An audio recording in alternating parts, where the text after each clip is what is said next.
everyone. We're going to start talking now about Chapter 14.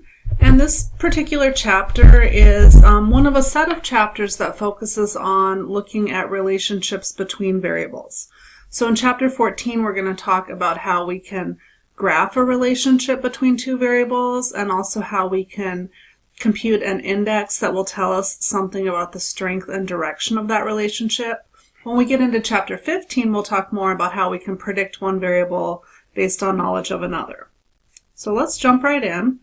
So I like to begin a lot of these different presentations just with some news items so you can see how what you're learning about relates to everyday life.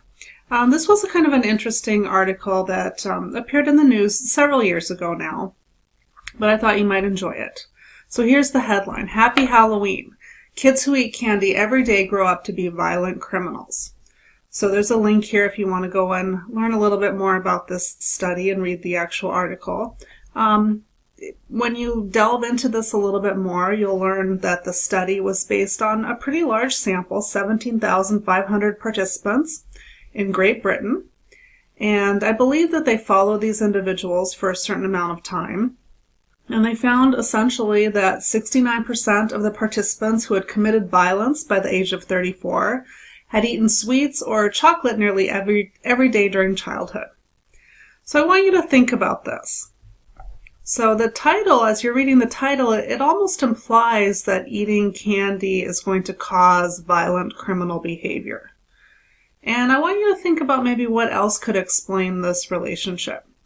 Is there something that maybe could be related to eating candy and also possibly related to committing a crime that we're not taking into account here, that we'd want to take into account in order to better understand the relationship? So as you're thinking about this, one thing you might be thinking about is perhaps it's just poor impulse control, some sort of personality characteristic of an individual. It could be the environment that they're in. It could be lack of parental supervision. We could probably come up with a pretty long list of other possible things that could be going on here. Here's another article that some of you might find interesting, especially if you like dogs. So here's the headline: Want to live longer? Get a dog. So again, there's a link if you want to read a little bit more. And here are some things that kind of come out of the article. This, again, was based on a pretty large sample.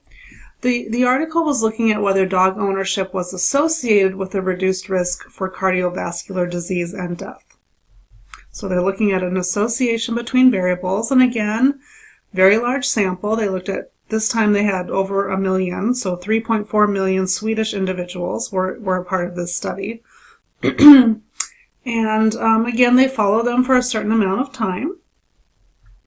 And one thing that they note in the article is that they have some evidence that there's a health benefit of having dogs, but they're careful to note that they don't really know why this is going on. They're careful to note that there are certain things that just were not controlled for in the study.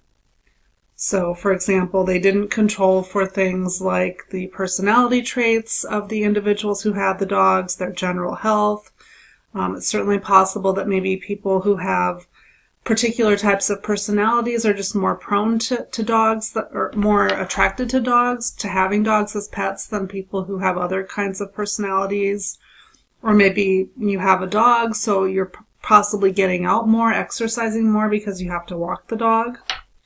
So again, every day in the news we see articles that talk about how variables are related to each other. Some of them might imply that there's a causal relationship, some might not.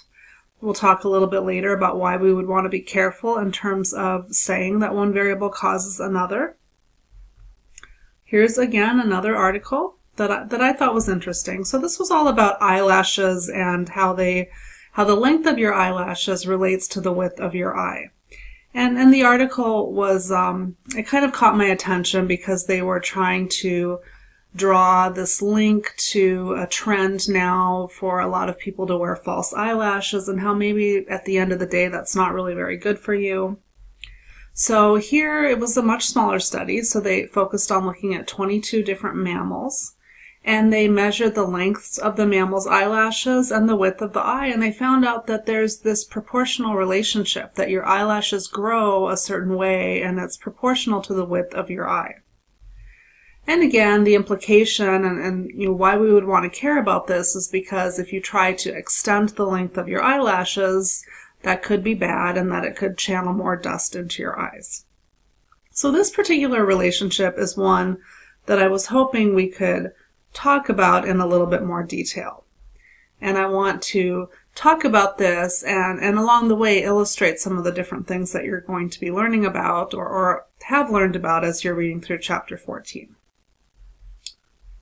Okay, so the very first step when we want to look at the relationship between two quantitative variables, and keep in mind here that our focus in chapter 14 is looking at quantitative variables and how they relate to each other. You can certainly look at relationships between categorical variables or between one categorical variable and one quantitative variable, but that goes a little bit beyond what we're going to talk about in this course. You'll notice here in this particular graph that along the x-axis we have eyelash length, and along the y-axis we have eye width. And both of these things are measured in centimeters. So what we have here is what we call a scatter plot. So anytime you want to look at the relationship between two quantitative variables, the very first thing you should do is plot that relationship. We want to make sure that certain things hold about this relationship before we go on and use some other techniques. And one thing that you're seeing in the plot are lots of little circles here. So each of these circles is a different mammal. And on the x-axis, that's telling us the eyelash length for that mammal. On the y-axis, we're seeing what the eye width is for that mammal. And so as you're looking at this, what are some things that you might say about this relationship? Are there things that are maybe jumping out at you as you're looking at this relationship? So we want you to get in the habit of being able to look at a scatter plot and describe some of what you're seeing. So one thing that might immediately jump out at you is that as we get larger values along our x-axis, hopefully you're seeing that we're getting larger values as well along the y-axis. So as eyelash length is going up, for the most part, eye width is increasing as well for the mammals. You might notice that we have this line here. We'll talk a little bit later about where that line comes from, but you can see that the points are gathering or clustering around the line. So you can talk about things such as the strength of the relationship. That has to do with how the points are clustering around a line. You can talk about the form of the relationship. So we want to make sure we have what's called a linear relationship, that you can imagine a line going through the points and the points cluster around the line. And we do see that here. So let's talk a little bit more formally about this, about things that we can talk about and look for in scatter plots. So again, the purpose of a scatter plot is to display the relationship between two quantitative variables. And it could be that all we care about is really just seeing how those variables relate to each other. And if that's the case, it really doesn't matter which variable is x and which is y, meaning that you could put either variable on the x-axis, either variable on the y-axis. So I chose to do it a particular way here, and there is a reason for that, and we'll get to that a little bit later. But again, if really you just want to see the relationship, it doesn't matter which variable goes where. The relationship's going to be the same, or the correlation will be the same between the variables, regardless of which variable is on which axis. Now, if your purpose is to actually predict one variable based on another, which is what we're going to get into in chapter 15, then it does make a difference. Then you definitely want to put the variable you're predicting on the y-axis and the variable you're using to make the prediction on the x-axis. So it's going to matter what you label x and what you label y if your goal is prediction. And again, I'm hoping as we go through things, you're going to see why that's the case. So there are three key things that we want you to be looking for and paying attention to when you're describing a scatter plot. And actually there's kind of a fourth thing too that we'll get into a little bit later, but the three main things are looking at the form. So again, is the form linear? Can you imagine this line going through the points? Do the points seem to be following a line in some way? Or is it nonlinear? Is there some distinct curve in the plot? Or is there really no obvious pattern? Are the points kind of all over the place? So we'll look at examples of each of these things. Now, for our purposes, we want to see a linear relationship. And that's because the techniques you're learning about in chapters 14 and 15 assume that the relationship is linear. And you interpret certain values based on the assumption that you have a linear relationship. So certainly the things you're learning about can still be computed even if the relationship is not linear, but they really won't mean what you think they mean. So first and foremost, you want to make sure you have a linear relationship. And the way you can figure that out is by plotting the data and looking to see.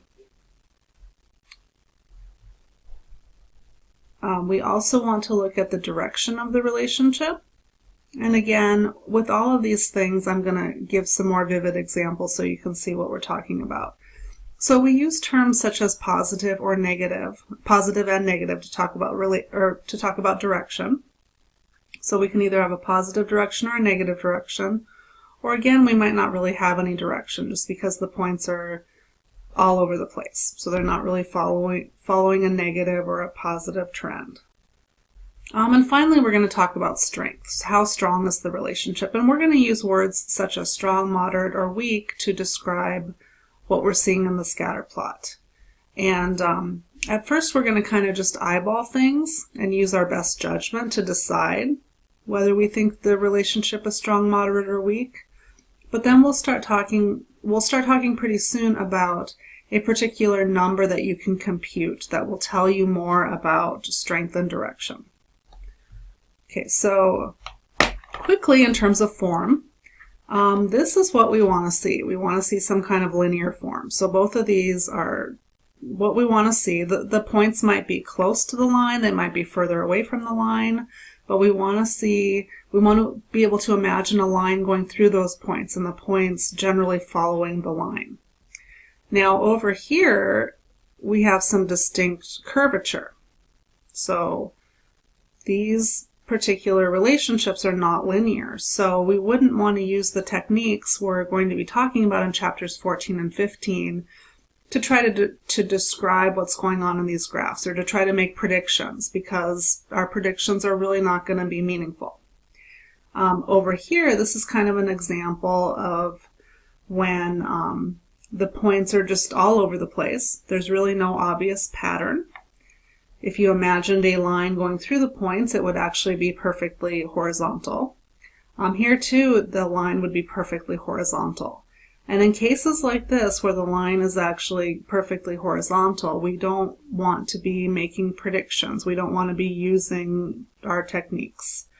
And I'm hoping it's going to kind of come out why that's the case as we go along here.